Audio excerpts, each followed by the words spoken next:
خوش آمدید learn with حمزہ یعقوب میں۔ آج ہم ایک بار پھر فرانسیسی سماجیات دان پیئر بوردیو کے کام پر بات کرنے والے ہیں۔ جی ہاں، اور اس بار ان کی کتاب ہے دی لاجک آف پریکٹس۔ بالکل، پچھلی بار ہم نے ان کی زبردست کتاب ڈسٹنکشن پر بات کی تھی کہ کیسے ہمارا ذوق، ہماری پسند ناپسند سماجی طبقے سے جڑی ہوتی ہے۔ ہاں، وہ تو ایک کلاسک ہے۔ تو آج ہم ان کی فکر میں اور گہرائی میں جا رہے ہیں اس کتاب کے ساتھ، جو آپ کہہ سکتے ہیں تھیوری اور عملی زندگی، مطلب روزمرہ کے کام کاج، ان کو جوڑتی ہے۔ بالکل صحیح۔ اور پیئر بوردیو، جیسے کہ آپ نے کہا، 20ویں صدی کے بہت ہی اہم با اثر مفکر ان میں سے تھے۔ جی، ان کا سارا کام ہی اس بات کے گرد گھومتا تھا کہ ہمارا معاشرہ، ہماری ثقافت، یہ سب ہماری سوچ، ہمارے رویوں، ہمارے رہنے سہنے کے طریقوں کو کیسے بناتے ہیں۔ اور اکثر ہمیں پتہ بھی نہیں چلتا، ہے نا؟ بالکل، یہی تو کمال کی بات ہے، وہ ہمارے لاشعور میں چیزیں بٹھا دیتا ہے۔ اسی لیے تو انہوں نے وہ کیا کہتے ہیں کلیدی تصورات دیے، ہیبٹس، ہاں، ہیبٹس، جو ہماری وہ گہری عادتیں، سمجھ بوجھ ہیں جو ہم ماحول سے سیکھتے ہیں۔ پھر فیلڈ، سماجی میدان، جی، جہاں طاقت اور وسائل کی ایک کشمکش چلتی رہتی ہے۔ اور سرمایہ، جو صرف پیسہ نہیں، اس میں وہ سماجی، ثقافتی، علامتی سب آ جاتا ہے۔ بالکل، عزت، تعلقات، تعلیم، یہ سب۔ تو مطلب بوردیوں کا مین پوائنٹ یہ تھا کہ ہم جو کچھ کرتے ہیں وہ ایسی اللہ ٹپ نہیں ہوتا، ہاں، اس کے پیچھے کوئی نہ کوئی ایک سماجی منطق کام کر رہی ہوتی ہے، جو تاریخ، کلچر، پاور، ان سب سے مل کر بنتی ہے۔ بالکل، یہی بات ہے۔ اور یہ کتاب دی لاجک آف پریکٹس، جو اصل میں تو 1980 میں آئی تھی فرانسیسی میں، جی، اسی منطق کو سمجھنے کی کوشش ہے۔ بوردیو اس میں دیکھتے ہیں کہ ہمارے جو روزمرہ کے چھوٹے چھوٹے کام ہیں نا، ہماری عادتیں، جیسے ارے بھائی، چلنے پھرنے کا انداز، کھانے کا طریقہ، بات کرنے کا لہجہ، یہ سب کیسے ہماری ثقافت اور سماج کی گہری، اکثر چھپی ہوئی ساختوں سے جڑا ہوا ہے۔ یہ تو بڑی دلچسپ بات ہے، کیونکہ اس وقت تو دو بڑے خیمے تھے فکری طور پر۔ جی ہاں، ایک طرف وہ اقلیت پسند ریشنلسٹس تھے، جو سمجھتے تھے کہ انسان بڑا کیلکولیٹڈ ہے، ہر کام سوچ سمجھ کر، فائدے نقصان کا حساب لگا کر کرتا ہے۔ ہاں، کہ ہر چیز منطقی ہے۔ اور دوسری طرف وہ ساختیات پسند اسٹرکچرلسٹس تھے، جو کہتے تھے کہ انسان تو بے بس ہے، بس سماجی اصولوں اور ڈھانچوں کی کٹ پتلی ہے۔ جی، کہ اسٹرکچر ہی سب کچھ ہے۔ اور بوردیو ان دونوں کے بیچ میں کہیں کھڑے ہیں۔ بالکل، وہ کہتے ہیں کہ عمل یا پریکٹس، وہ نہ تو پوری طرح سوچا سمجھا منطقی حساب کتاب ہے، اور نہ ہی آنکھیں بند کر کے اصولوں پر چلنا۔ تو پھر کیا ہے؟ یہ ان دونوں کے درمیان کی چیز ہے، جو ہمارے ذاتی تجربات، ہماری وہ ہیبٹس اور معاشرے کے جو اندیکھے اصول ہیں، توقعات ہیں، امکانات ہیں، ان سب سے مل کر بنتی ہے۔ اچھا، اور اسی لیے یہ کتاب اتنی اہم ہے۔ یہ تھیوری کو نا خشک نہیں رہنے دیتی، اسے اصل جیتی جاگتی دنیا سے جوڑتی ہے، بتاتی ہے کہ ہماری عام سی زندگی میں بھی طاقت اور معنی کیسے چھپے ہوئے ہیں۔ زبردست۔ اچھا، اس گہرائی میں جانے سے پہلے ایک چھوٹی سی بات واضح کر دیں اپنے سننے والوں کے لیے۔ جی ضرور۔ دیکھیں، یہ جو ہم گفتگو کر رہے ہیں، یہ صرف تعلیمی مقصد کے لیے ہے۔ ہم کتاب کا لفظ بلفظ ترجمہ پیش نہیں کر رہے ہیں۔ ہاں، یہ ایک طرح کا خلاصہ یا تفہیم ہے، آسان اردو میں۔ بالکل، اور کیونکہ ہم وائس اوور کے لیے AI ٹولز استعمال کر رہے ہیں، تو ہو سکتا ہے تلفظ میں کہیں کوئی غلطی رہ جائے۔ جی، یہ ٹیکنالوجی کی اپنی حدود ہے۔ اور کبھی کبھی AI مصنف کی جنس بھی غلط بتا سکتا ہے۔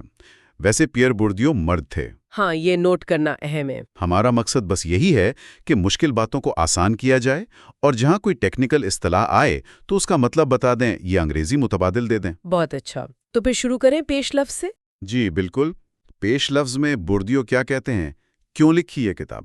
وہ یہی بتاتے ہیں کہ آخر یہ کتاب لکھنے کی ضرورت کیوں پڑی۔ وہ کہتے ہیں کہ سماجی زندگی اتنی پیچیدہ ہے نا، کہ اسے صرف ریاضی کے ماڈلز یا فلسفے کے خشک اصولوں سے نہیں سمجھا جا سکتا۔ کیوں نہیں سمجھا جا سکتا؟ کیونکہ اصل انسان جو گوشت پوسٹ کے ہیں، وہ کوئی تجریدی اصولوں کی کتاب پڑھ کر تھوڑی زندگی گزارتے ہیں۔ صحیح، تو پھر وہ کیسے عمل کرتے ہیں؟ ان کا گائیڈ کیا ہوتا ہے؟ بوردیو اس کے لیے ایک خاص اصطلاح استعمال کرتے ہیں، عملی احساس یا پریکٹیکل سینس۔ عملی احساس؟ ہاں، یہ ایک طرح کی آپ کہیں بدیہی سمجھ بوجھ ہے، جو ہمیں اپنے تجربے سے، اپنی ثقافت سے، اپنے ماحول میں رہ کر ملتی ہے۔ یہ وہ علم ہے جو کرنے سے آتا ہے، پڑھنے سے نہیں۔ اچھا، جیسے گاڑی چلانا سیکھنا کتاب پڑھنے سے نہیں آتا، چلانے سے آتا ہے۔ بالکل، بہت اچھی مثال ہے۔ اور اسی لیے بوردیو زور دیتے ہیں کہ سماجیات کا اصل کام کیا ہے، تھیوری اور اصل انسانی رویے کے بیچ جو گیپ ہے نا، اسے پر کرنا۔ یعنی یہ سمجھنا کہ لوگ حقیقت میں فیصلے کیسے کرتے ہیں، رسمیں کیوں نبھاتے ہیں، اپنی ویلیوز کیسے دکھاتے ہیں۔ جی ہاں، بغیر کسی لکھی ہوئی رول بک کے۔ تو پیش لفظ ایک طرح سے ٹون سیٹ کرتا ہے پوری کتاب کا، کہ بھئی اگر معاشرے کو سمجھنا ہے تو اسے اوپر سے دور سے بیٹھ کر نہیں دیکھنا، بلکہ اس کے اندر گھس کر اس کی دھڑکن کو محسوس کر کے سمجھنا ہے۔ بالکل، اسی میں اصل سمجھ آئے گی۔ پیش لفظ میں وہ ایک اور بات پر زور دیتے ہیں کہ سماجی علوم میں علم کیسے آگے بڑھتا ہے۔ ہاں، وہ کہتے ہیں کہ علم کی ترقی اس بات سے جڑی ہے کہ ہم خود اپنے جاننے کے عمل کو کتنا سمجھتے ہیں۔ مطلب یہ کہ ہم جس اینک سے دنیا کو دیکھ رہے ہیں وہ اینک خود کیسے بنی ہے، کیا ہم اپنے تعصبات کو سمجھتے ہیں؟ اسی لیے وہ کہتے ہیں کہ ایک ہی موضوع پر بار بار غور کرنا، واپس آنا ضروری ہے، جیسے انہوں نے خود اپنی پچھلی کتابوں میں کیا۔ اچھا، تو ہر بار آپ اپنے اور موضوع کے تعلق کو زیادہ گہرائی سے، زیادہ موضوعی طور پر سمجھ پاتے ہیں؟ جی ہاں، یہ ایک طرح کا خود کا تجزیہ بھی ہے، اور اسی سلسلے میں وہ ذکر کرتے ہیں کلاڈ لیوی اسٹراس کا، مشہور ماہر بشریات۔ جی، اور ان کے نظریے ساختیات اسٹرکچرلزم کا جو اثر تھا فرانسیسی دانشوروں پر۔ وہ بتاتے ہیں کہ کیسے لیوی اسٹراس نے ایک پوری نسل کو ژان پال سارتر کی وجودیت ایگزسٹینشلزم سے ہٹ کر ایک نئی سمت میں سوچنے پر لگایا تھا۔ تو لیوی اسٹراس کی خاص بات کیا تھی جس نے بوریو کو اتنا متاثر کیا؟ دیکھیں، لیوی اسٹراس نے جو سب سے اہم کام کیا وہ تھا طلاقاتی سوچ، ریلیشنل تھنکنگ کا طریقہ متعارف کروانا۔ طلاقاتی سوچ؟ ہاں، اس کا سادہ سا مطلب یہ ہے کہ کسی بھی چیز کا مطلب اکیلے میں نہیں ہوتا، بلکہ دوسری چیزوں کے ساتھ اس کے تعلق سے بنتا ہے۔ جیسے زبان میں ہوتا ہے نا، ہر لفظ کا مطلب دوسرے لفظوں کے حوالے سے سمجھ آتا ہے۔ صحیح۔ تو لیوی اسٹراس نے اسی طریقے کو رشتہ داری کے نظام، پرانی کہانیوں، متس، مذہب، آرٹ، ان سب پر لاگو کیا۔ انہوں نے کہا کہ چیزوں کو الگ الگ دیکھنے کے بجائے ان کے آپس کے تعلقات کے پورے نظام کو سمجھو۔ یعنی چیز کی اصل یا جوہر سے زیادہ اہم ان کے رشتے ہیں۔ بالکل، یہی کلیدی نکتہ تھا، اور اس سوچ نے بوردیو کو بہت بہت متاثر کیا، خاص طور پر جب وہ الجیریا میں تحقیق کر رہے تھے۔ اچھا، الجیریا والا دور وہ 50 اور 60 کی دہائی کا آخر تھا؟ جی ہاں، جب الجیریا کی جنگ آزادی چل رہی تھی، بڑا مشکل وقت تھا۔ بوردیو وہاں صرف فوجی یا سیاسی حالات نہیں دیکھ رہے تھے، بلکہ وہ عام لوگوں کی زندگی، ان کی ثقافت، ان کے رسم و رواج کو سمجھنا چاہتے تھے۔ اور لیوی اسٹراس کی سوچ نے اس میں کیا مدد کی؟ لیوی اسٹراس نے یہ دکھایا تھا کہ جن چیزوں کو ہم اکثر پرانا، بیکار یا غیر منطقی سمجھ کر رد کر دیتے ہیں، جیسے پرانی کہانیاں یا قبائلی رسمیں، ہاں، ان کی بھی اپنی ایک اندرونی منطق ہوتی ہے، اپنا ایک نظام ہوتا ہے، وہ بے معنی نہیں ہوتی۔ اچھا، ان کے رسم و رواج کا مطالعہ کریں۔ حالانکہ پہلے وہ تھوڑا ہچکچا رہے تھے۔ کیوں ہچکچا رہے تھے؟ انہیں ڈر تھا کہ کہیں ایسا نہ ہو کہ ان کی تحقیق سے لوگوں کے جو نسل پرستانہ خیالات ہیں، دقیانوسی تصورات ہیں، وہ اور پکے ہو جائیں۔ لیکن لیوی اسٹراس کی ایک اور کتاب تھی، ریس اینڈ ہسٹری، اس نے بھی نسل پرستی کے خلاف ایک مضبوط دلیل فراہم کی تھی۔ تو انہوں نے پھر قبیلی ثقافت پر کام شروع کر دیا۔ جنگ کے دوران یہ آسان تو نہیں رہا ہوگا؟ نہیں، بالکل نہیں۔ وہ خود پیش لفظ میں اس پر ایک قسم کی بے چینی کا ذکر کرتے ہیں، ایک واقعہ بھی سناتے ہیں۔ کیا واقعہ؟ وہ بتاتے ہیں کہ وہ ایک گاؤں میں تھے جہاں فرانسیسی فوج نے بمباری کی تھی۔ ایک گھر کی چھت اڑ گئی تھی، اور وہ اس تباہ شدہ گھر میں مٹی کے ان بڑے مرتبانوں کی تصویریں لے رہے تھے جن میں لوگ بیج وغیرہ محفوظ کرتے تھے۔ اوہو! تو انہیں خود بھی احساس ہوا کہ جنگ کی اس تباہی کے بیج، یہ علم کی پیاز جسے وہ لاطینی میں لبیڈو سینڈی کہتے ہیں، یہ کچھ بے موقع سی لگ رہی ہے۔ لیکن پھر بھی انہوں نے کام جاری رکھا؟ کوئی وجہ؟ ہاں، انہوں نے جاری رکھا۔ وہ کہتے ہیں کہ جن لوگوں سے وہ معلومات لے رہے تھے نا، ان کے انفارمنٹس، وہ خود بھی اپنی روایات کے مطلب کو جو شاید وقت کے ساتھ کھو گیا تھا، اسے دوبارہ سمجھنے میں بہت دلچسپی لے رہے تھے۔ اچھا، تو یہ ایک مشترکہ کوشش بن گئی۔ جی کچھ ایسا ہی۔ اس احساس نے کہ ان کی تحقیق صرف ان کی اپنی نہیں بلکہ ان لوگوں کے لیے بھی کچھ معنی رکھتی ہے، اس نے بوردیو کی بے چینی کو کم کیا۔ وہ ان رسم و رواج کو صرف عجیب یا پسماندہ کہہ کر نظر انداز نہیں کرنا چاہتے تھے بلکہ ان کے پیچھے جو عملی منطق تھی اسے سمجھنا چاہتے تھے۔ یہ عملی منطق یا پریکٹیکل لاجک کا تصور بڑا اہم لگ رہا ہے۔ یہ لیوی اسٹراس کے وہ جو صاف ستھرے ساختیاتی ماڈلز تھے ان سے مختلف کیسے تھی؟ ہاں بہت اہم ہے، اور یہیں آ کر بوردیو کو لگا کہ ساختیات کی بھی اپنی ایک حد ہے۔ جب انہوں نے کوشش کی نا کہ قبیلی رسومات یا ان کا کھیتی باڑی کا کیلنڈر یا گھر کے اندر جگہ کی تقسیم ان سب کے ویسے ہی صاف ستھرے خاکے ڈائیگرامز بنائیں جیسے لیوی اسٹراس بناتے تھے، تو کیا ہوا؟ وہ خاکے مددگار تو تھے، تعلقات سمجھنے میں مدد ملی، لیکن ان سے یہ بھی بالکل واضح ہو گیا کہ عملی زندگی کی جو منطق ہے نا وہ کسی انجینئر کے بنائے ہوئے نقشے کی طرح بالکل سیدھی، مربوط، کوہرنٹ نہیں ہوتی۔ تو پھر وہ کیسی ہوتی ہے؟ وہ زیادہ لچکدار ہوتی ہے، موقع محل کے حساب سے بدلتی ہے، تھوڑی سی دھندلی ہوتی ہے۔ دھندلی؟ ہاں، مطلب یہ نہیں کہ اس کے اصول لکھے ہوئے ہیں اور سب ان پر بالکل سختی سے عمل کر رہے ہیں۔ یہ تو وہ عملی خاکے ہیں جو ہمارے اندر بسے ہوئے ہیں، ہماری عادتوں میں، ہماری سمجھ بوجھ میں، اور ہم اکثر انہیں جانے بغیر ہی استعمال کر رہے ہوتے ہیں۔ کوئی مثال دیں؟ وہ کہتی ہیں کہ یہ عمل کبھی تو انہیں ایسا لگتا ہے جیسے کوئی انسان پیدا ہو رہا ہے، بڑھ رہا ہے اور مر رہا ہے۔ کبھی لگتا ہے جیسے کھیت ہے جو بویا جا رہا ہے اور کاٹا جا رہا ہے۔ کبھی لگتا ہے جیسے عورت بچے کو جنم دے رہی ہے۔ یہ سب بے وقت؟ ہاں، عملی زندگی میں یہ سب تشبیہات ایک ساتھ چل سکتی ہیں کیونکہ ان میں ایک عملی مطابقت کا احساس ہوتا ہے۔ ضروری نہیں کہ وہ منطقی طور پر بالکل فٹ ہوں۔ تو یہ اوپس آپریٹم یعنی جو کام کیا گیا اسے تو شاید سمجھا جا سکتا ہے، لیکن موڈس آپرینڈی یعنی وہ اصل طریقہ، وہ اندرونی مہارت، اسے پکڑنا مشکل ہے۔ بالکل، موڈس آپرینڈی زیادہ گہری، زیادہ بدیہی چیز ہے۔ اس کا مطلب یہ بھی ہوا کہ جو محقق ہے، مشاہدہ کرنے والا، اور جس کا مشاہدہ ہو رہا ہے، آبزروڈ، ان کے بیچ ایک فاصلہ ہے۔ جی ہاں۔ بوردیو اس فاصلے کے بارے میں کیا کہتے ہیں؟ اسے کیسے سمجھا جائے؟ اس سمجھنا اور اسے بھی موروثی طور پر دیکھنا، آبجیکٹیفائی کرنا بہت ضروری ہے۔ یہ صرف ثقافتوں کا فرق نہیں ہے۔ تو پھر کیا ہے؟ یہ دنیا کو دیکھنے کے دو الگ الگ طریقوں کا فرق ہے۔ ایک ہے نظریاتی، تجزیاتی نظر، تھیوریٹیکل گیز، جو باہر سے دیکھنے والے محقق کی ہوتی ہے، اور دوسری ہے عملی، روزمرہ کی نظر، پریکٹیکل گیز، جو اس ثقافت میں جینے والے کی ہوتی ہے۔ محقق کو اپنی اس باہر والی پوزیشن کو اور اس سے جو تعصبات پیدا ہو سکتے ہیں انہیں سمجھنا چاہیے۔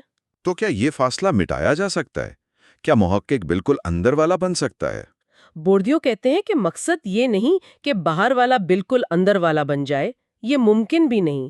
مقصد یہ ہے کہ باہر والا محقق اپنے اندر جو اندر والا چھپا ہے نا، اپنے اندر مطلب اپنی ثقافت کی وہ عادتیں، وہ سوچ کے انداز، وہ تعصبات جنہیں وہ شاید فطری سمجھتا ہے، انہیں موروثی طور پر سمجھے۔ اچھا، یعنی خود کا تجزیہ کرے۔ بالکل، وہ ایک اور خطرے سے بھی خبردار کرتے ہیں جسے وہ علمیت پسندی، فلالوجزم کہتے ہیں۔ یہ کیا ہے؟ یہ وہ رویہ ہے جب آپ کسی ثقافت کو بس ایک لکھی ہی کتاب، ٹیکسٹ سمجھنے لگتے ہیں جس کے معنی آپ نے بس ڈی کوڈ کرنے ہیں۔ اس سے کیا ہوتا ہے کہ آپ رسومات وغیرہ کی عملی اہمیت کو بھول جاتے ہیں۔ عملی اہمیت؟ ہاں، رسومات اکثر اس لیے نہیں کی جاتی کہ ان کا کوئی بہت گہرا پوشیدہ مطلب ہے جسے کوئی دانشور آ کر بتائے گا۔ وہ اس لیے کی جاتی ہیں کیونکہ وہ کرنے کی چیزیں ہیں، وہ روایت کا حصہ ہیں، ان کا ایک سماجی کام ہے، ایک عملی پہلو ہے، وہ بامانی رویے ہیں۔ ضروری نہیں کہ ان کے پیچھے کوئی واضح معنی کا ارادہ ہو۔ یہ عملی پہلو رشتہ داری کے نظام میں کیسے نظر آیا؟ آپ نے پہلے قبیلی شادیوں کا ذکر کیا تھا۔ جی ہاں، بوردیو نے خاص طور پر متوازن کزن یعنی چچا زاد یا پھوپھی زاد سے شادی کے رواج کو دیکھا۔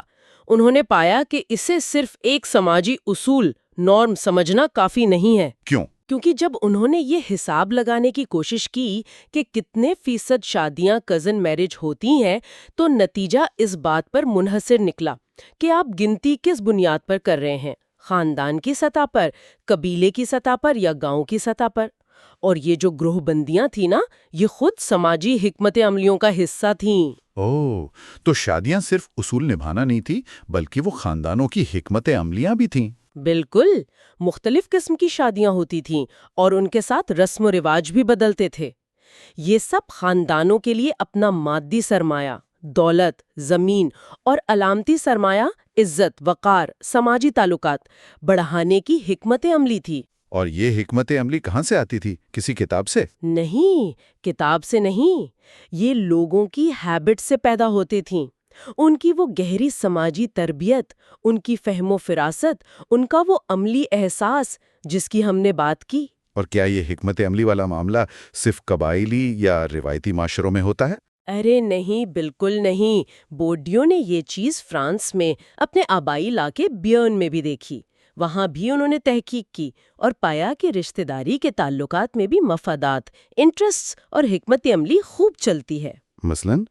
مثلاً بھائیوں کے درمیان وراثت اور زمین جائیداد پر ایک ساختیاتی قسم کا نظام کی وجہ سے مفادات کا ٹکراؤ ہو سکتا تھا، یا اکثر چھوٹا بھائی بڑے بھائی کے لیے ایک طرح سے بغیر تنخواہ کے نوکر ان پیڈ سرونٹ کا کام کرتا تھا۔ اچھا، تو یہاں انہوں نے میکس ویبر سے بھی مدد لی۔ جی ہاں، ویبر نے انہیں یہ سمجھنے میں مدد دی کہ یہ جو مادیت پسندانہ سوچ ہے نا، مطلب معاشی مفادات کا کھیل، یہ صرف بازار تک محدود نہیں ہے۔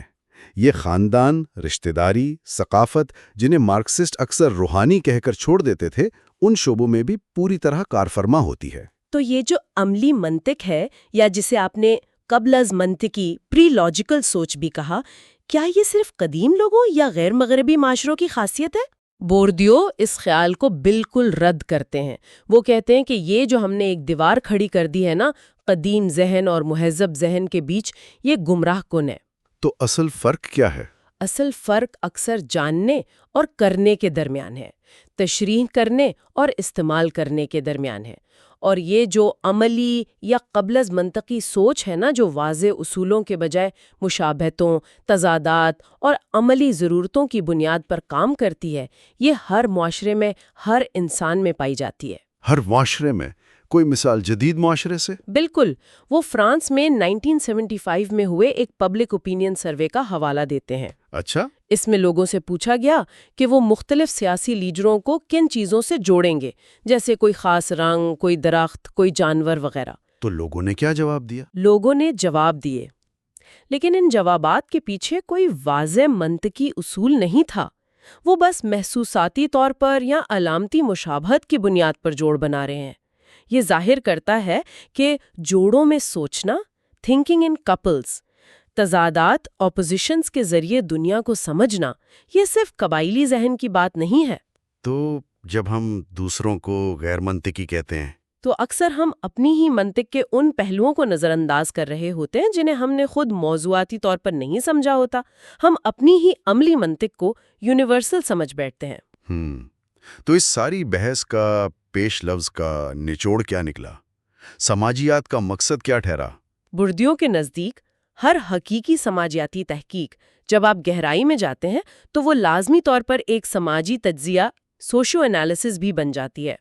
سماجی تجزیہ مطلب یہ کہ جب آپ معاشرے کا تجزیہ کر رہے ہوتے ہیں تو آپ لامحالہ اپنے آپ کا، اپنی سوچ پر سماج کے جو اثرات ہیں ان کا تجزیہ بھی کر رہے ہوتے ہیں۔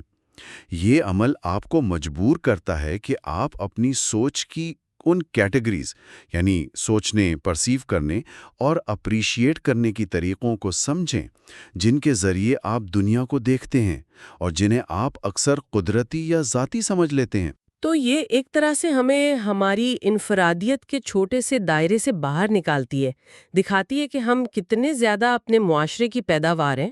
بالکل، یہ ہماری جو انا پرستانہ خود پسندی ہوتی ہے نا، ایگوئسٹک نارسسزم، اسے چیلنج کرتی ہے، کیونکہ یہ دکھاتی ہے کہ جسے ہم اپنا بڑا منفرد وجود سمجھ رہے ہوتے ہیں، اس کی جڑیں کتنی گہری سماجی ہیں، کتنی مشترکہ ہیں۔ تو کیا یہ ہمیں بے بس بنا دیتی ہے؟ نہیں، بوردیو کے خیال میں شاید یہ الٹا ہے۔ شاید یہی واحد راستہ ہے کہ ہم ان سماجی طاقتوں اور تعینات ڈٹرمنیشنز کو سمجھیں جو ہم پر ہر وقت اثر انداز ہو رہی ہیں، اور انہیں سمجھ کر ہی ہم کم از کم شعوری طور پر کسی حد تک ایک حقیقی موضوع سبجیکٹ یعنی ایک خود مختار فرد بننے کی طرف بڑھ سکتے ہیں۔ بغیر اس سمجھ کے تو ہم بس دنیا کی طاقتوں کے رحم و کرم پر ہیں، ہوا کے رخ پر بہتے پتے کی طرح۔ سمجھ گیا۔ تو خلاصہ یہ ہوا کہ اس پیش لفظ میں بوردیو ہمیں بلا رہے ہیں کہ ہم انسانی رویوں کو صرف اصولوں کی لسٹ یا الٹپ کاموں کا مجموعہ نہ سمجھیں۔ جی نہیں، بلکہ اسے سماجی تجربے سے بنے ہوئے گہرے بامانی پیٹرنز کے طور پر دیکھیں جو ہماری عملی منطق کو چلاتے ہیں۔ بالکل۔ اور جیسا کہ ہم اس سلسلے میں آگے بڑھیں گے، ہم دیکھیں گے کہ بوردیو کیسے ہیبٹس، فیلڈ، پریکٹس اور علامتی سرمایہ جیسے تصورات کو استعمال کر کے اس عملی منطق اور اس طرح پورے معاشرے کے کام کرنے کے طریقے کی ایک نئی اور زیادہ گہری تصویر پیش کرتے ہیں۔ یہ واقعی سمجھنے والی بات ہے کہ طاقت کیسے چلتی ہے، کلچر کیسے نسل در نسل منتقل ہوتا ہے، اور ہم روزمرہ کی زندگی میں انجانے میں ان سب میں کیسے اپنا حصہ ڈال رہے ہوتے ہیں۔ جی ہاں، یہ بہت اہم سوالات ہیں۔ تو یہ تو ایک بہت دلچسپ سفر ہونے والا ہے دی لاجک آف پریکٹس کی دنیا میں۔ اگلی بار ہم اس کے بنیادی ابواب میں غوطہ لگانا شروع کریں گے۔ ضرور۔ تو ہمارے ساتھ رہیے گا۔ میزبان ہوسٹ، آج ہم دی ڈیپ ڈائیو میں ایک بہت ہی اہم کتاب پر بات کرنے والے ہیں، پیئر بورڈیو کی دی لاجک آف پریکٹس۔ ماہر ایکسپرٹ اسپیکر۔ جی، اور خاص طور پر اس کا پہلا حصہ کرٹیک آف تھیوریٹیکل ریزن۔ ہاں، یعنی نظریاتی وجہ پر تنقید۔ بورڈیو یہاں جو روایتی طریقے ہیں نا سماج کو سمجھنے کے، ان کو چیلنج کر رہے ہیں۔ بالکل، وہ کہتی ہیں کہ زیادہ تر نظریات چاہے فلسفے کے ہوں یا سوشل سائنسز کے، وہ زندگی کو نا ایک فاصلے سے دیکھتے ہیں۔ اچھا، جیسے کوئی لیب میں چیز رکھی ہو؟ کچھ ایسا ہی، اور اس چکر میں وہ جو اصل زندگی ہے، مطلب عمل، جذبات، یقین، اس کی جو زندہ حقیقت ہے، وہ کہیں کھو جاتی ہے۔ تو آئیے ذرا اس کو کھولتے ہیں۔ بورڈیو اس دور بیٹھ کر لا تعلقی سے سوچنے کو نظریاتی وجہ یا تھیوریٹیکل ریزن کہہ رہے ہیں۔ ماہر جی، ایک ایسا علم جو زندگی کو سمجھانے کی کوشش تو کرتا ہے مگر اسے جیے بغیر، میزبان عملی پیچیدگیوں سے الگ رہ کر۔ تو اس پہلے حصے میں بورڈیو کا مقصد کیا ہے؟ اسی نظریاتی وجہ کی خامیاں دکھانا، ہاں، اور تھیوری کو واپس زندگی سے جوڑنا، یہ دکھانا کہ جو روزمرہ کے کام ہیں جنہیں ہم پریکٹس کہتے ہیں، ان میں بھی ایک منطق ہے، ایک ساخت ہے، معنی ہیں، بھلے وہ عام سے لگیں۔ اچھا، اور اس کے لیے وہ کچھ خاص تصورات، کچھ ٹولز دے رہے ہیں، جیسے وہ آبجیکٹیفیکیشن۔ جی، آبجیکٹیفیکیشن یعنی چیز بنا دینا۔ پھر ہیبٹس جو بہت اہم ہے، ہیبٹس، ہاں یہ تو سنا ہے۔ اور علامتی سرمایہ اور تسلط کے طریقے، یہ سب جڑے ہوئے ہیں۔ میزبان، ٹھیک ہے، تو شروع کہاں سے کریں؟ وہ جو دو بڑے کیمپ ہیں سوچ کے، موضوعیت اور معروضیت۔ ماہر، بالکل وہیں سے۔ بورڈیو کے مطابق یہ سماجی علوم کی سب سے بنیادی تقسیم ہے۔ موضوعیت یعنی سبجیکٹیوزم، میزبان، جیسے سارتر کا فلسفہ، جہاں فرد، اس کا شعور، اس کی مرضی سب سے اہم ہے۔ ماہر، جی، آزاد مرضی، شعوری انتخاب، فرد اپنی دنیا خود بنا رہا ہے۔ میزبان، لیکن بورڈیو کو اس سے اختلاف، وہ سمجھتے ہیں کہ یہ سماجی حالات کو، وہ جو گہری عادتیں بن جاتی ہیں، ان کو نظر انداز کر دیتا ہے۔ یقیناً یہ فرد کو اس کے سماجی ماحول سے الگ کر دیتا ہے۔ دوسری طرف ہے معروضیت، آبجیکٹیوزم۔ اس کا کیا مقصد ہے؟ ماہر، اس کا مقصد ہے ایسی ساختیں، ایسے قوانین یا تعلقات کے نظام تلاش کرنا جو فرد کے شعور سے آزاد ہوں۔ میزبان، اچھا، جیسے زبان کے اصول یا رشتہ داری کے نظام، سختیات کی طرح۔ ہاں بالکل، یہ سماج کے بنیادی اصول دریافت کرنا چاہتا ہے۔ میزبان، یہ تو زیادہ سائنسی لگتا ہے، غیر جانبداری سے سمجھنا۔ تو اس میں کیا مسئلہ ہے؟ مسئلہ یہ ہے کہ یہ بھی بوردیو کے نزدیک ایک خاص قسم کے نظریاتی علم کی ہی پیداوار ہے۔ اچھا، یعنی یہ بھی عملی زندگی سے کٹا ہوا ہے؟ ہاں، دیکھیں، یہاں دلچسپ بات یہ ہے کہ بوردیو کہتی ہیں کہ یہ دونوں راستے، موضوعیت ہو یا موروثیت، آخر میں ایک ہی جگہ پہنچتے ہیں۔ کہاں؟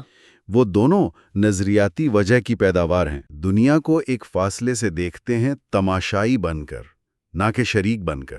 میزبان و محقق۔ میزبان و محقق اور موضوعیت تو خاص طور پر اس فاصلے کو ضروری سمجھتی ہے نا؟ ماہر ماہر؟ جی، لیکن وہ یہ بھول جاتی ہے کہ یہ فاصلہ خود دیکھنے والے کی پوزیشن پر منحصر ہے۔ یہ اہم نقطہ ہے۔ میزبان و محقق؟ یہ فاصلے والی بات بورڈیو اس پر بہت زور دے رہے ہیں۔ وہ کہتے ہیں کہ محقق، دانشور، وہ اپنی علمی حیثیت کی وجہ سے، مطلب جو انہیں فرصت ملتی ہے نا پڑھنے لکھنے کی، سکھولے، یونانی لفظ۔ ہاں، سکھولے، اس فرصت کی وجہ سے وہ عملی زندگی کی حقیقت سے دور ہو جاتے ہیں اور وہ اپنے سوچنے کے انداز کو ہی دنیا پر لاگو کر دیتے ہیں۔ اسے وہ کیا کہتے ہیں، انٹلیکچولو سینٹرزم؟ دانشورانہ مرکزیت، بالکل یہی بات ہے۔ موضوعیت ساختیں تو بتا دیتی ہیں، لیکن یہ نہیں دیکھتی کہ یہ علم خود کیسے پیدا ہوا، مشاہدہ کرنے والا خود کہاں کھڑا ہے۔ میزبان اس کی کوئی مثال دیں گی؟ ماہر؟ جیسے سوشیر کی لسانیات یا لیوی اسٹراس کی بشریات، وہ بتاتی ہیں کہ زبان یا کلچر کا مشترکہ مطلب کیسے بنتا ہے، سب ایک ہی کوڈ استعمال کرتے ہیں۔ ماہر؟ لیکن وہ اس تجربے کو نظر انداز کر دیتی ہیں جو ہمیں روزمرہ ہوتا ہے۔ جب ہم بات کرتے ہیں، ہم گرامر کے اصول نہیں سوچ رہے ہوتے، ہم بس بولتے ہیں۔ وہ فوری عملی فہم وہ غائب ہو جاتی ہے۔ تو صرف موضوعی ہونا کافی نہیں، ہمیں یہ بھی دیکھنا ہوگا کہ ہم خود کہاں سے دیکھ رہے ہیں، ہمارے اپنے مفروضے کیا ہیں۔ بالکل، یہ دوسرا قدم ہے۔ اور دوسری طرف موضوعیت، جیسے سارتر کی، وہ فرد کی آزادی پر اتنا زور دیتی ہے کہ سماجی ڈھانچے جیسے غائب ہی ہو جاتے ہیں۔ میزبان، ہوسٹ؟ وہ طبقاتی حالات، گہری عادتیں، ان سب کو زیادہ اہمیت نہیں دیتے۔ ماہر، ایکسپرٹ سپیکر؟ وہ انہیں بس چیزیں سمجھتی ہیں جنہیں فرد بدل سکتا ہے۔ وہ شعوری عمل، پروکسز اور گروپ پر زیادہ زور دیتی ہیں۔ میزبان، ہوسٹ؟ یہاں بات واقعی دلچسپ ہو رہی ہے۔ بورڈیو کہتے ہیں کہ یہ نظریہ سماج کی ایک طرح کی جڑت، ایک ٹھہراؤ کو نہیں سمجھتا۔ ماہر، expert speaker? Sociality of inertia. جی۔ اور یہ جڑت آتی ہے ان گہری عادتوں سے جنہیں وہ ہیبٹس کہتی ہیں۔ ہیبٹس؟ تو ہمارے زیادہ تر کام منصوبہ بندی سے نہیں ہوتے۔ ماہر، ایکسپرٹ سپیکر؟ بورڈیو کے نزدیک ہمارے اعمال اکثر معقول ہوتے ہیں، بغیر کسی باقاعدہ حساب کتاب کے۔ یہ ہیبٹس ہمیں بتاتی ہے کہ کیا کرنا مناسب ہے۔ میزبان؟ تو بورڈیو ان دونوں انتہاؤں، معروضیت اور موضوعیت سے ہٹ کر ایک نیا راستہ بتا رہے ہیں، عمل کی منطق کا راستہ۔ جی، اس پہلے حصے کا مقصد اسی نظریاتی وجہ کی حدود دکھانا اور عملی علم کی اہمیت بتانا ہے۔ ٹھیک ہے، تو اب ان اوزاروں پر آتے ہیں جو بورڈیو دے رہے ہیں، ہیبٹس، علامتی سرمایہ وغیرہ۔ ہیبٹس سے شروع کرتے ہیں۔ یہ کیا بلا ہے، ذرا آسان لفظوں میں؟ ہیبٹس یہ بورڈیو کا شاید سب سے مشہور تصور ہے۔ آسان کہیں تو یہ گہری، پائیدار عادتوں، رویوں اور سمجھ بوجھ کا ایک نظام ہے۔ نظام؟ کیسا نظام؟ یہ ہمارے ماضی کے تجربات، ہماری تربیت اور جن حالات میں ہم رہے ہیں، ان سب کی پیداوار ہے۔ یہ ہمارے اندر رچ بس جاتا ہے۔ بورڈیو کی وہ مشہور تعریف ہے نا، آپ پر ساختہ شدہ ساختیں جو ساختی ساختوں کے طور پر کام کرتی ہیں۔ یہ تھوڑی مشکل ہے۔ ہاں، ہے تو مشکل۔ مطلب یہ کہ ہمارا ماضی جو سماج نے بنایا، یعنی ساختہ شدہ، ہمارے حال اور مستقبل کے اعمال کو تشکیل دیتا ہے، یعنی سختی کام کرتا ہے۔ اچھا، یعنی ماضی حال کو بنا رہا ہے۔ یہ وہ گہری سماجی پروگرامنگ ہے جو ہمارے اندر چلتی رہتی ہے۔ بالکل، آپ نے خوب پکڑا۔ یہ وہ اندرونی اصول ہیں جو ہمارے کاموں کو، دنیا کو دیکھنے کے انداز کو منظم کرتے ہیں، اور یہ اکثر ہوتا ہے بغیر ہمارے سوچے سمجھے، بغیر کسی واضح مقصد کے۔ لیکن پھر بھی یہ کام مناسب ہوتے ہیں ماحول کے مطابق؟ جی ہاں، وہ موضوعاتی طور پر حالات کے مطابق ہوتے ہیں۔ اور سب سے دلچسپ بات، جن لوگوں کا ہیبٹس ایک جیسا ہوتا ہے نا، ان کے کام آپس میں ملتے جلتے، ہم آہنگ ہو سکتے ہیں، بغیر کسی نے کہا ہو کہ ایسا کرو۔ میزبان، یہ کیسے؟ بغیر کسی پلاننگ کے؟ ماہر، یہ ایسے ہے جیسے کھیل کی سمجھ ہوتی ہے نا، فیل فار دا گیم۔ ایک اچھا کھلاڑی بغیر سوچے سمجھے صحیح جگہ پر ہوتا ہے، صحیح شاٹ کھیلتا ہے۔ میزبان، تجربے سے آتی ہے یہ سمجھ؟ ماہر، جی، یہ ایک عملی حص ہے، پریکٹیکل سینس۔ ہیبٹس ہمارے جسم میں رچی بسی تاریخ ہے، یہ ہماری دوسری فطرت بن جاتی ہے۔ جسم میں رچی بسی، مطلب یہ صرف دماغی نہیں؟ نہیں، یہ جسمانی بھی ہے۔ ہماری چال ڈھال، ہمارے انداز، یہ سب ہیبٹس کا حصہ ہیں۔ واہ، یہ تو واقعی گہرا تصور ہے۔ اچھا، اب آتے ہیں علامتی سرمایہ پر۔ سمبولک کیپٹل، سرمایہ تو ہم پیسے کو سمجھتے ہیں، یہ کیا ہے؟ ماہر باڈیوں کہتی ہیں کہ سرمایہ صرف پیسہ نہیں ہوتا۔ علامتی سرمایہ وہ چیزیں ہیں جنہیں سماج میں قدر کی نگاہ سے دیکھا جاتا ہے، جیسے عزت، وقار، ساکھ، پہچان۔ میزبان؟ لیکن لوگ اسے سرمایہ نہیں سمجھتے۔ ماہر نہیں، وہ اسے غلط پہچانتے ہیں۔ وہ اسے عزت سمجھتے ہیں، یہ نہیں دیکھتے کہ یہ بھی طاقت کی ایک شکل ہے، بالکل پیسے کی طرح۔ یہ غیر مادی طاقت ہے۔ میزبان تو کیا یہ عزت، یہ وقار بھی جمع ہو سکتا ہے؟ اس کا لین دین ہو سکتا ہے؟ جی ہاں، یہ بھی جمع ہوتا ہے اور اس کا تبادلہ بھی ہوتا ہے۔ خاص طور پر تحفے تحائف کے لین دین میں یہ بہت واضح ہے۔ اچھا، تحفے دینے سے کیسے سرمایہ بنتا ہے؟ جب آپ کسی کو تحفہ دیتے ہیں تو آپ صرف چیز نہیں دے رہے، آپ ایک سماجی تعلق بنا رہے ہیں، ایک ذمہ داری ڈال رہے ہیں۔ اب وصول کرنے والے پر لازم ہے کہ وہ بھی جواب دے۔ میزبان، ہوسٹ اسپیکر، میزبان، ہوسٹ اسپیکر۔ وقت آنے پر شاید بہتر تحفے سے۔ ہاں، اس لین دین سے علامتی سرمایہ بڑھتا ہے۔ یہ طاقت کی وہ قسم ہے جسے لوگ خوشی سے مانتے ہیں، اسے جائز سمجھتے ہیں۔ میزبان، ہوسٹ اسپیکر۔ میزبان، ہوسٹ اسپیکر۔ یہ تو بڑی دلچسپ بات ہے۔ کیا یہ آج بھی اتنا ہی اہم ہے جتنا پرانے زمانے میں تھا؟ یہ خاص طور پر ان معاشروں میں زیادہ اہم تھا اور ہے جہاں معیشت پوری طرح حاوی نہیں ہے۔ وہاں طاقت اکثر براہ راست نہیں بلکہ علامتی طریقوں سے استعمال ہوتی ہے۔ بورڈیو اسے کہتی ہے علامتی تشدد۔ علامتی تشدد؟ Symbolic violence. تشدد تو نرم نہیں ہوتا۔ یہ تشدد جسمانی نہیں ہوتا، یہ نفسیاتی، سماجی سطح پر ہوتا ہے۔ یہ اتنا لطیف، اتنا غیر محسوس ہوتا ہے کہ لوگ اسے تشدد سمجھتے ہی نہیں۔ کیسے کام کرتا ہے یہ؟ ماہر اعتماد، ذمہ داری، وفاداری، مہمان نوازی، تحفے، قرض، شکر گزاری، ان سب اچھی چیزوں کے ذریعے یہ لوگوں کو اپنی مرضی سے بغیر دباؤ کے ایک خاص نظام کو قبول کرنے پر آمادہ کرتا ہے۔ میزبان۔ اچھا، جیسے تحفے کے تبادلے میں وہ جو وقفہ ہوتا ہے۔ جی، وہ وقفہ، وہ اس لین دین کی اصل معاشی حقیقت، مطلب حساب کتاب اور مفاد کو چھپا دیتا ہے، اسے دوستی کا رنگ دیتا ہے۔ تو یہ طاقت استعمال کرنے کا بڑا مؤثر طریقہ ہوا۔ بورڈیو کہتی ہیں سب سے کم خرچ والا طریقہ، کیونکہ لوگ خود ہی مان رہے ہوتے ہیں۔ اس کا مطلب طاقت صرف حکومت اور پیسے میں نہیں، عزت اور تعلقات میں بھی ہے۔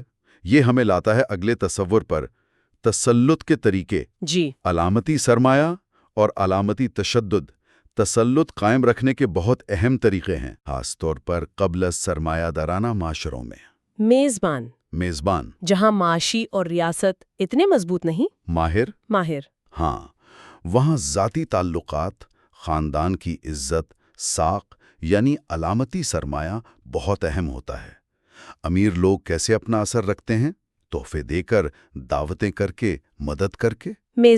میزبان، اس سے ذمہ داریوں اور وفاداریوں کا ایک جال بن جاتا ہے۔ بالکل، یہ ایک طرح سے معاشی سرمایہ کو علامتی سرمایہ میں بدلنا ہے۔ پیسہ خرچ کر کے عزت کمانا۔ عزت، وفاداری اور ضرورت پڑنے پر خدمات لینا۔ بورڈیو الجزائر کے قبیلے کی مثال دیتی ہیں۔ وہاں سردار اپنی دولت دوسروں پر لٹاتا ہے۔ دکھاوے کے لیے؟ دکھاوا بھی ہے، لیکن اس سے وہ ذمہ داریوں کا سرمایہ بناتا ہے جو اسے طاقت دیتا ہے۔ یہ ناجائز طاقت کو جائز بنانے کا طریقہ ہے۔ طاقت کا یہ مظاہرہ اسے تسلیم کرواتا ہے۔ میزبان ہوسٹ اسپیکر۔ اور جدید معاشروں میں کیا وہاں علامتی سرمایہ ختم ہو گیا؟ ماہر ایکسپرٹ اسپیکر۔ ختم نہیں ہوا، کم ضرور ہوا ہے، لیکن آج بھی کلچر، آرٹ، تعلیم، سیاست میں اس کی بہت اہمیت ہے۔ ساکھ، اعتبار، نیٹ ورک، برانڈ امیج، یہ سب کیا ہیں؟ میزبان ہوسٹ اسپیکر۔ یہ علامتی سرمایہ کی نئی شکلیں ہیں۔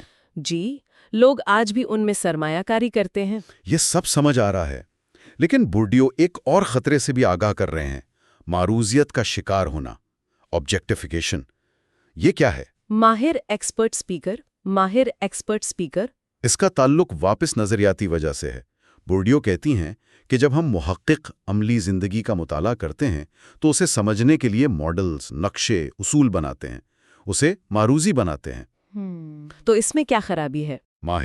ماہر خرابی یہ ہے کہ اس عمل میں ہم اس کی زندہ حقیقت کو اکثر ختم کر دیتے ہیں، اسے ایک بے جان چیز بنا دیتے ہیں۔ میزبان مثال دیں ذرا۔ ماہر جیسے نقشہ، وہ راستوں کی عملی سمجھ کی جگہ لے لیتا ہے۔ نقشہ مفید ہے، پر وہ اس شخص کے تجربے کو نہیں پکڑ سکتا جو روز ان راستوں پر چلتا ہے۔ ماہر یا خاندانی شجرہ، وہ زندہ رشتوں کی جگہ ایک صاف ستھرا چارٹ بن جاتا ہے۔ کیلنڈر وقت کے عملی احساس کی جگہ ایک لینئر وقت لے آتا ہے۔ تو یہ معروضیت کا شکار ہونا ہمیں عمل کی اصل منطق سمجھنے سے روکتا ہے؟ ہم ماڈل کو ہی حقیقت سمجھ لیتے ہیں؟ بالکل، جیسے کسی دوست کی تصویر اصل دوست نہیں ہوتی۔ تو پھر یہ عمل کی منطق ہے کیا چیز؟ اگر یہ رسمی منطق نہیں تو کیسی منطق ہے؟ ماہر یہ کتابی منطق نہیں ہے، یہ زیادہ عملی ہے، لچکدار ہے اور اکثر لاشعوری ہے، جسم میں رچی بسی ہے۔ میزبان اچھا، ماہر یہ چند بنیادی اصولوں پر چلتی ہے جو مختلف یہاں تک کہ متضاد حالات میں بھی استعمال ہو سکتے ہیں۔ یہ سیاق و سباق پر بہت منحصر ہے۔ اور یہ جسمانی ہے، جسم سے سیکھی جاتی ہے؟ جی، جسم ان کاموں پر یقین رکھتا ہے جو وہ کرتا ہے، وہ ماضی کو یاد نہیں کرتا، اسے اپنے عمل میں زندہ رکھتا ہے، اسے ادا کرتا ہے۔ جیسے وہ قبیلیہ میں مردانہ اور زنانہ انداز؟ ہاں، وہ جسمانی کرنسی باڈی ہیکسس میں ظاہر ہوتے ہیں۔ مرد کا انداز سیدھا، آگے کو تناوا، عورت کا جھکا ہوا، اندر کو سمٹا ہوا۔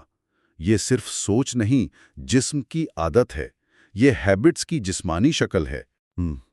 تو اس سب کا کیا مطلب نکلتا ہے پھر؟ بورڈیو کی کتاب کا یہ پہلا حصہ کرٹیک آف تھیوریٹیکل ریزن ہمیں واقعی سوچنے پر مجبور کرتا ہے کہ ہم سماج کو کیسے سمجھتے ہیں۔ بالکل، یہ ہمیں چیلنج کرتا ہے۔ بورڈیو دکھا رہی ہیں کہ صرف فاصلے سے معروضی مطالعہ کرنا یا صرف فرد کے شعوری تجربے پر رہنا یہ کافی نہیں ہے۔ دونوں راستے ادھورے ہیں۔ جی، اگر ہم اسے بڑی تصویر سے جوڑیں تو اصل سماجی سمجھ کے لیے ضروری ہے کہ ہم عمل کی منطق کو سمجھیں، ان گہری لاشعوری جسم میں بسی عادتوں یعنی ہیبٹس کو پہچانیں جو ہمارے روزمرہ کے کاموں، پسند ناپسند سب کو شکل دیتی ہیں۔ اور ہمیں یہ بھی ماننا ہوگا کہ طاقت صرف معیشت یا سیاست میں نہیں ہے۔ وہ علامتی سرمائے، سماجی پہچان اور یہاں تک کہ ہمارے جسموں کی عادتوں کے ذریعے بھی کام کرتی ہے۔ میزبان بڑے لطیف طریقوں سے، اکثر ہماری مرضی سے۔ ماہر بورڈیو کا کام ہمیں دعوت دیتا ہے کہ انسانی رویے کو اعداد و شمار یا ماڈل سے آگے بڑھ کر دیکھیں، ایک زندہ حقیقت کے طور پر جو تاریخ، کلچر اور طاقت میں گندھی ہوئی ہے۔ میزبان لوگ صرف سماجی قوانین پر چلنے والے پتلے نہیں بلکہ عملی حکمت استعمال کرتے ہیں۔ جی، وہ اپنی راہیں بناتے ہیں، حالانکہ ان راہوں کی حدود اکثر ان کے ہیبٹس اور سرمائے سے طے ہوتی ہیں۔ میزبان تو کتاب کا یہ پہلا حصہ ہمیں تیار کرتا ہے یہ سمجھنے کے لیے کہ سماجی زندگی کی اپنی ایک منطق ہے، ایسی منطق جو صرف کتابوں سے نہیں بلکہ عمل کے تجربے اور اس پر تنقیدی نظر ڈالنے سے سمجھ آتی ہے۔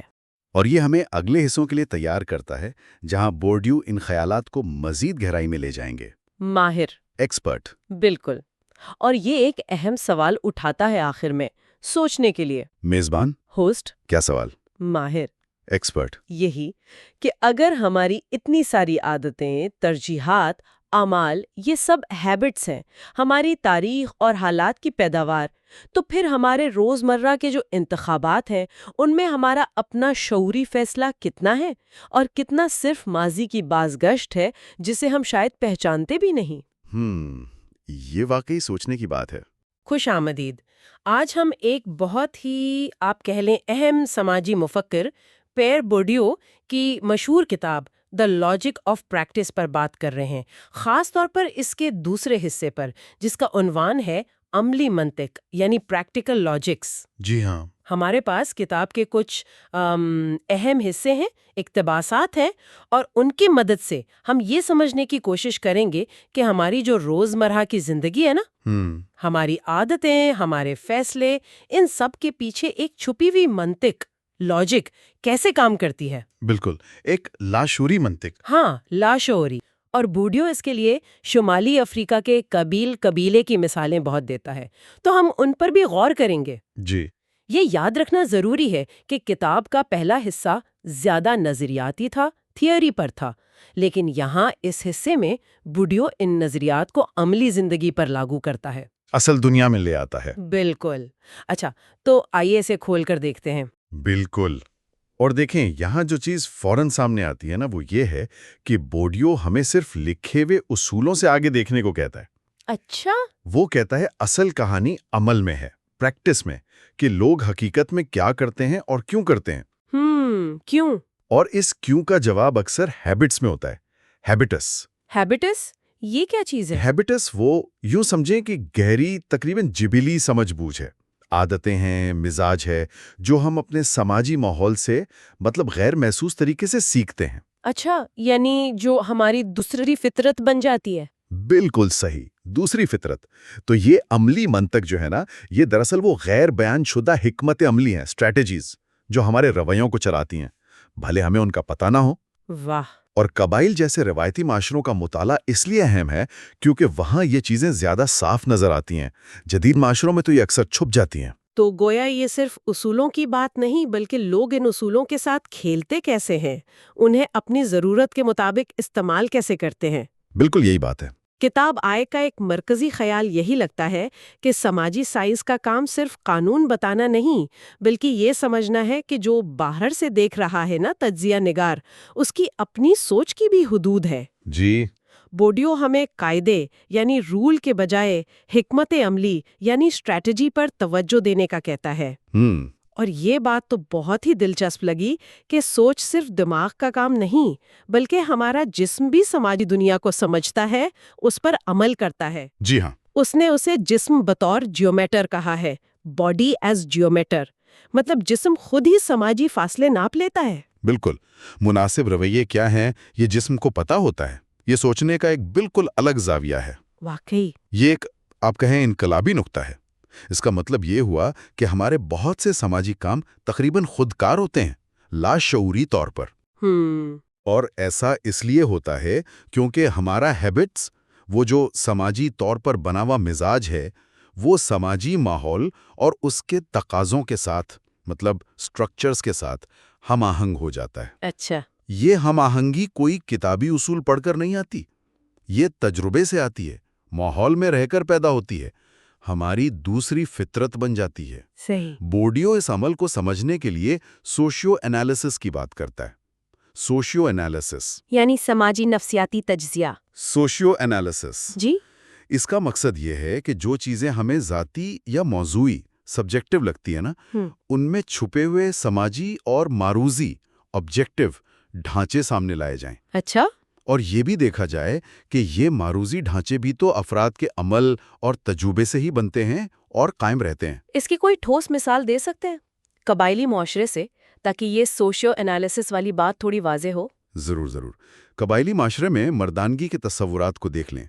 یہ صرف خیالات نہیں ہیں۔ اچھا، یہ مردوں کے چلنے پھرنے کے انداز میں، ان کے بیٹھنے اٹھنے میں، ان کی آواز میں، مطلب ان کے جسمانی رویے میں، باڈیلی ہیکسس میں نظر آتے ہیں، مجسم ہوتے ہیں۔ اسی طرح کام کی جنسی تقسیم ہے۔ Sexual division of labour. یہ صرف ایک اصول نہیں کہ مرد باہر کا کام کریں گے، عورتیں گھر کا۔ نہیں، یہ تقسیم ہر چیز میں نظر آتی ہے۔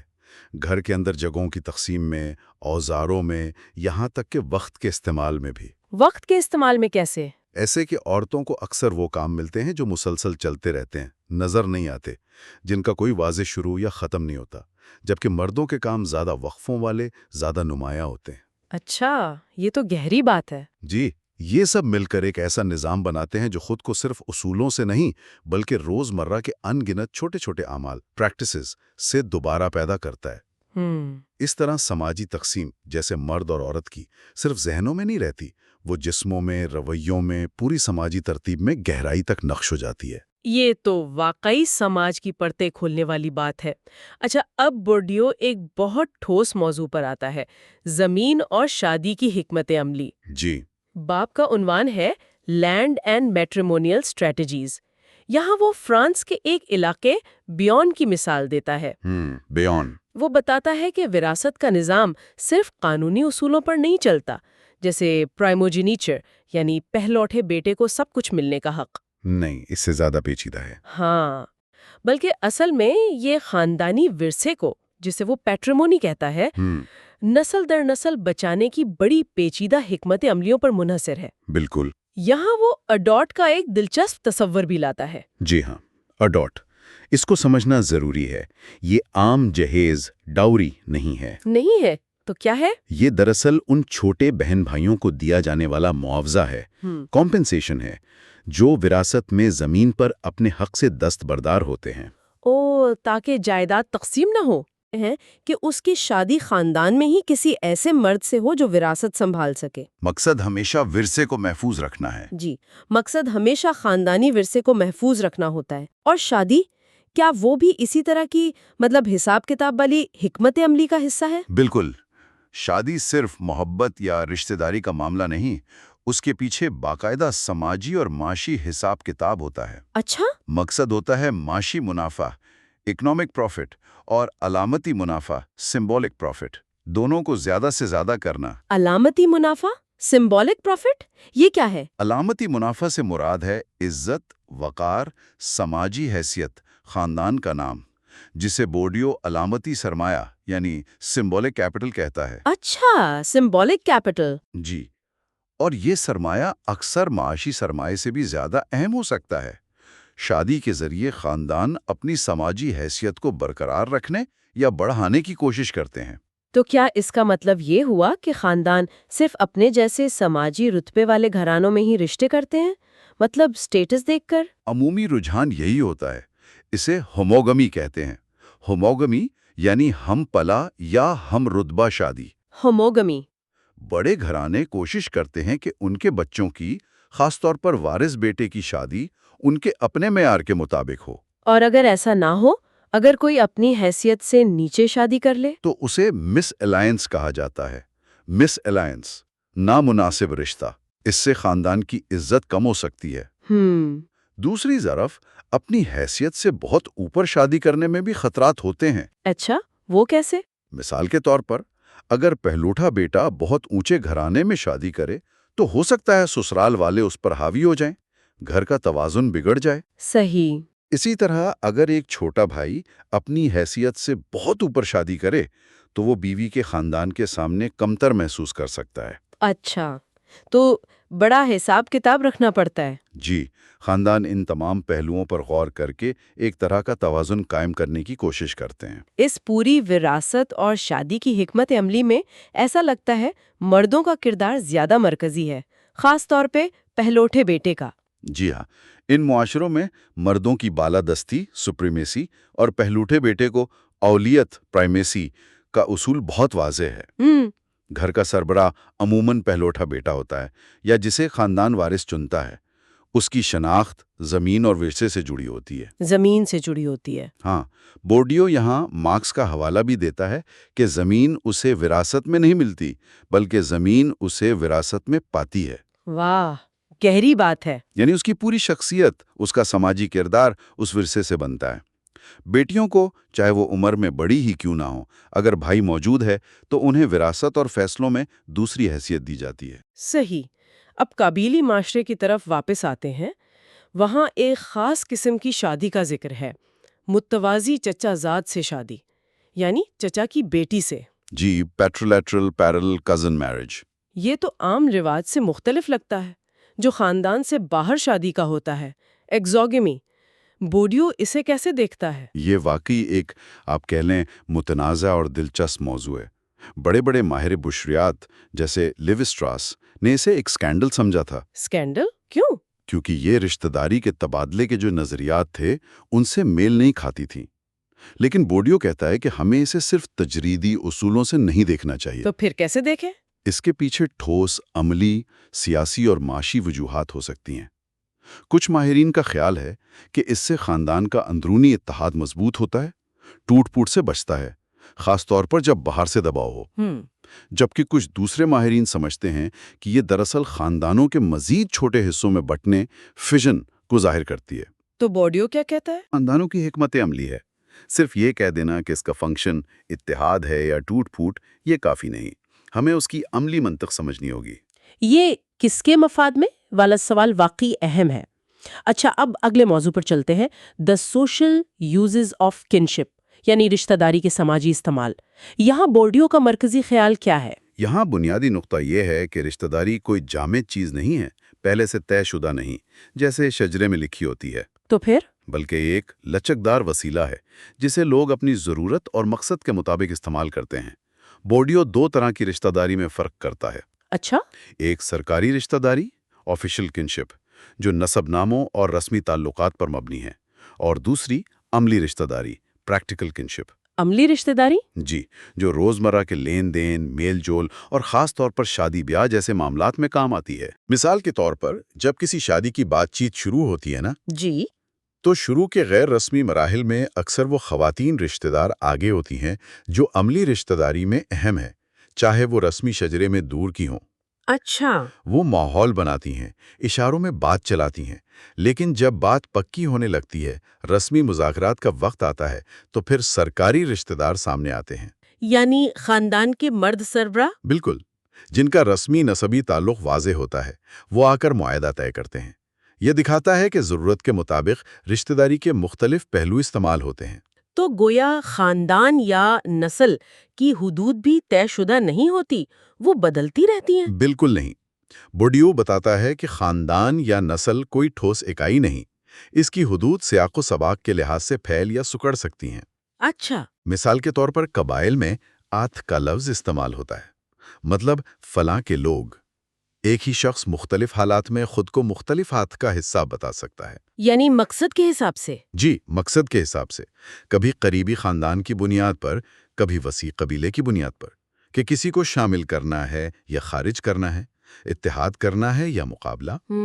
اسی طرح نسبی طور پر دور کا رشتہ دار عملی طور پر بہت قریب ہو سکتا ہے اگر ان کے درمیان زمین یا پانی جیسے مشترکہ مفادات ہوں۔ صحیح۔ رشتہ داری کے یہ زمرے صرف حقیقت کو بیان نہیں کرتے، بلکہ یہ حقیقت کو بناتے بھی ہیں۔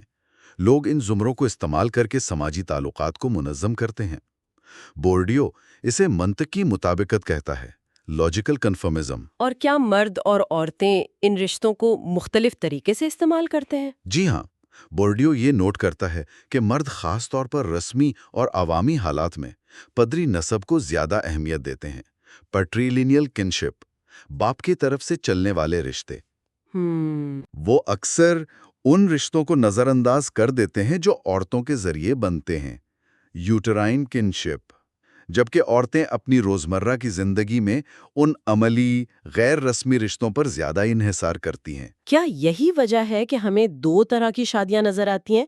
ایک عام شادیاں جو اکثر عورتیں قریبی عملی رشتہ داروں میں طے کرتی نظر آتی ہیں، جی، آرڈنری میرجز، اور دوسری غیر معمولی شادیاں ایکسٹرا آرڈنری میرجز، جیسے چچا زاد سے شادی یا دور دراز سیاسی شادیاں جو عموماً مرد طے کرتے ہیں۔ یہ ایک بہت اہم مشاہدہ ہے۔ بورڈیو کے مطابق متوازی چچا زاد سے شادی، جسے مردانہ گفتگو میں اکثر ایک مثالی انتخاب کہا جاتا ہے نا، جی، کہ خاندان کی پاکیزگی برقرار رہتی ہے، وراثت باہر نہیں جاتی۔ بالکل، مردانہ نسل مضبوط ہوتی ہے، لیکن عملی طور پر یہ اکثر یا تو مجبوری کا سودا ہوتی ہے۔ مجبوری کا؟ ہاں، جیسے غریب خاندانوں کے لیے جن کے پاس باہر رشتہ کرنے کے وسائل نہیں، یا کسی ایسی لڑکی کے لیے جس کا رشتہ کہیں اور نہ ہو رہا ہو، یا پھر یہ اپنی سماجی حیثیت اور امتیاز ڈسٹنکشن کو ظاہر کرنے کی ایک شعوری حکمت عملی ہوتی ہے۔ اچھا، ہر شادی میں ایک طرح کا انتخاب چھپا ہوتا ہے۔ کیا خاندان اپنے اندرونی انضمام انٹیگریشن کو مضبوط کرے گا، یا پھر بیرونی طاقتور گروہوں کے ساتھ اتحاد الائنس بنا کر اپنا وقار پریسٹیج بڑھائے گا؟ عام شادیاں اکثر انضمام پر زور دیتی ہیں، جبکہ غیر معمولی سیاسی شادیاں وقار اور اتحاد کو اہمیت دیتی ہیں۔ تو اگر ہم ان تمام نکات کو جوڑیں، وراثت کی حکمت عملی، شادی کی حکمت عملی، رشتہ داری کا استعمال، تو یہ سب مل کر سماجی تولید نو، سوشل ریپروڈکشن کو ممکن بناتے ہیں۔ یعنی سماج خود کو نسل در نسل برقرار رکھتا ہے۔ بالکل۔ اور ان تمام پیچیدہ فیصلوں اور حکمت عملیوں کے پیچھے کوئی لکھی ہوئی گائیڈ بک نہیں ہے، بلکہ وہی ہیبٹس ہے۔ جی، ہیبٹس۔ وہ سماجی طور پر بنی ہوئی عملی سمجھ بوجھ جو زیادہ تر لاشعوری طور پر ہمارے انتخاب کو گائیڈ کرتی ہے۔ بالکل درست۔ بورڈیو کا بنیادی پیغام یہی ہے کہ اگر ہم معاشرے کو واقعی سمجھنا چاہتے ہیں تو ہمیں صرف تھیوری، رسمی قوانین یا اعداد و شمار پر نہیں رہنا چاہیے۔ تو پھر کیا کریں؟ ہمیں عمل کی منطق، لاجک آف پریکٹس کو سمجھنا ہوگا۔ وہ منطق جو لوگوں کے روزمرہ کے اعمال، فیصلوں اور حکمت عملیوں میں چھپی ہے۔ اس نے سماجیات، بشریات اور فلسفے کے درمیان آپ کہہ لیں پل بنایا ہے۔ وہ ہمیں یاد دلاتا ہے کہ روزمرہ کی زندگی جو ہمیں بظاہر سادہ لگتی ہے وہ دراصل انتہائی پیچیدہ ہے اور ان گنت نادیدہ سماجی ڈھانچوں اور ثقافتی معنی سے بھری ہوئی ہے۔ کتاب کے آخر میں ایک ضمیمہ اپینڈکس بھی ہے جو خاص طور پر قبیل گھر کی ساخت پر ہے۔ جی ہاں، یہ بھی اسی عملی منطق کی ایک ٹھوس مجسم مثال ہے نا؟ جی ہاں، وہ ضمیمہ تو کمال کا ہے۔ وہ دکھاتا ہے کہ کیسے ایک ثقافت کی پوری کائنات، اس کی اقدار، اس کی تقسیمیں، اس کے عقائد، ایک گھر کی تعمیر اور اس کے اندر جگہ کے استعمال میں سمٹ آتے ہیں۔ گھر کا ڈیزائن پوری ورلڈ ویو دکھا دیتا ہے۔ بالکل، دنیا کو دیکھنے کا نظریہ۔ اس میں کون سی کلیدی تقسیمیں یا تضادات نظر آتے ہیں؟ کئی ایک ہیں۔ سب سے بنیادی تضاد گھر کے نچلے، تاریک حصے اور اونچے، روشن حصے کے درمیان ہے۔ اچھا۔ نچلا حصہ جہاں جانور بھی رکھے جاتے ہیں، نمی ہوتی ہے، یہ قدرتی، زنانہ اور رات کی سرگرمیوں سے منسلک ہے، سونا، جنسی تعلق۔ اونچا حصہ جہاں چولہا ہوتا ہے، مہمان آتے ہیں، یہ زیادہ خشک، روشن، مردانہ اور ثقافتی سرگرمیوں سے جڑا ہے، کھانا پکانا، سماجی میل جول۔ یہ مردانہ زنانہ والی تقسیم اور بھی ہے؟ جی، بہت واضح ہے۔ اندر، باہر، مقدس عام، دن رات، مردانہ زنانہ۔ مردانہ غیرت یا عزت نفس نصف کا تعلق باہر کی دنیا اور گھر کے اونچے حصے سے ہے، جبکہ زنانہ تقدس حرمہ کا تعلق گھر کے اندرونی نچلے حصے سے ہے۔ تو گھر کا پورا نقشہ ہی سماجی اقدار کا آئینہ ہے؟ بالکل، کام کی تقسیم اور سماجی اقدار کا۔ اور اس میں کچھ علامتی چیزیں بھی ہیں، سمبلز؟ بہت سی ہیں۔ مثال کے طور پر چھت کو سہارا دینے والا مرکزی شہتیر، ماسٹر بیم، یہ مردانہ اصول کی علامت ہے جو باہر سے آتا ہے اور چھت کو تھامتا ہے۔ اچھا۔ جبکہ گھر کے مرکز میں کھڑا ستون، مین پلر، وہ زنانہ اصول کی علامت ہے جو زمین سے جڑا ہے اور شہتیر کو سہارا دیتا ہے۔ واہ! ان دونوں کا سنگم، جنسی ملاپ اور گھر کے استحکام کی علامت ہے۔ دلچسپ۔ اور دلچسپ بات یہ ہے کہ گھر مجموعی طور پر بیرونی مردانہ دنیا کے مقابلے میں ایک زنانہ جگہ سمجھا جاتا ہے، لیکن گھر کے اندر پھر مردانہ اور زنانہ اصولوں کے مطابق مزید تقسیم ہے۔ اچھا۔ گھر کی سمت بندی بھی معنی خیز ہے۔ دروازہ عموماً مشرق، طلوع آفتاب کی طرف کھلتا ہے۔ اندرونی محور بھی مشرق مغرب ہوتا ہے۔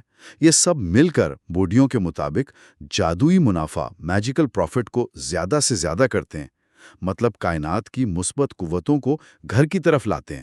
تو اس سب کا کیا مطلب ہوا؟ اگر ہم آج کی گفتگو کا خلاصہ کریں تو بورڈیو ہمیں یہ دکھا رہا ہے کہ ہماری روزمرہ کی زندگی، ہماری رسمیں، شادیاں، وراثت، یہاں تک کہ ہمارے گھروں کی ساخت، یہ کچھ بھی سادہ یا بے معنی نہیں ہے۔ جی نہیں۔ ان سب کے پیچھے ایک گہری چھپی ہوئی عملی منطق کام کر رہی ہے جو ہماری شناخت، ہمارے تعلقات اور ہماری پوری اجتماعی زندگی کو بنا رہی ہے۔ بالکل۔ یہ کتاب ہمیں ان چھپی ہوئی سچائیوں کو دیکھنے اور سمجھنے کا ایک، آپ کہیں، طاقتور فریم ورک دیتی ہے۔ بالکل، اور شاید آخر میں ایک نقطہ غور کرنے کے لیے چھوڑا جا سکتا ہے۔ جی؟ ماخذ مواد میں یہ بات بار بار آئی کہ سماجی تقسیمیں جیسے مردانہ اور زنانہ صرف قوانین یا خیالات میں نہیں ہوتی، بلکہ وہ ہمارے جسموں میں، ہمارے رویوں میں، ہماری عادات میں اور یہاں تک کہ ہمارے رہنے کی جگہوں میں بھی نقش ہو جاتی ہیں۔ یہ بہت اہم نقطہ ہے۔ تو سوال یہ پیدا ہوتا ہے کہ آج کی بظاہر جدید، زیادہ آزاد سمجھی جانے والی دنیا میں وہ کون سے نادیدہ، غیر محسوس طریقے ہیں جن سے ہمارے روزمرہ کے اعمال، پریکٹسز، ہمارے کام کرنے کا انداز، بات چیت کے طریقے، آن لائن رویے اب بھی ان پرانی تقسیموں کو برقرار رکھے ہوئے ہیں؟ اچھا سوال ہے۔ کیا آج بھی ہماری عملی منطق ان ڈھانچوں کو خاموشی سے دوبارہ پیدا کر رہی ہے، یہاں تک کہ جب ہم شعوری طور پر برابری اور آزادی پر یقین رکھتے ہوں؟ یہ واقعی ایک اہم سوال ہے جس پر سوچ بچار کی ضرورت ہے۔ اس گہرائی سے کیے گئے جائزے کو یہیں ختم کرتے ہیں۔ سننے والوں کا شکریہ کہ آپ ہمارے ساتھ رہے۔ شکریہ۔ مزید دلچسپ موضوعات اور تجزیوں کے ساتھ جلد حاضر ہوں گے۔ اگر آپ کو یہ ویڈیو پسند آئی تو پلیز لائک، شیئر اور سبسکرائب کر کے چینل کو سپورٹ کریں۔ پاکستان سے باہر رہنے والے دوست سپر تھینکس کے ذریعے یا چینل ممبر بن کر ہماری مدد کر سکتے ہیں، اور پاکستان سے ہمارے دوست جیز کیش یا راست آئی ڈی کے ذریعے اپنا حصہ ڈال سکتے ہیں۔ پن سپورٹ کی تمام تفصیلات آپ کو نیچے پن کیے گئے کامنٹ میں مل جائیں گی۔ آخر تک ساتھ رہنے کا شکریہ۔ حمزہ یعقوب کے ساتھ رہیے مزید ویڈیوز کے لیے۔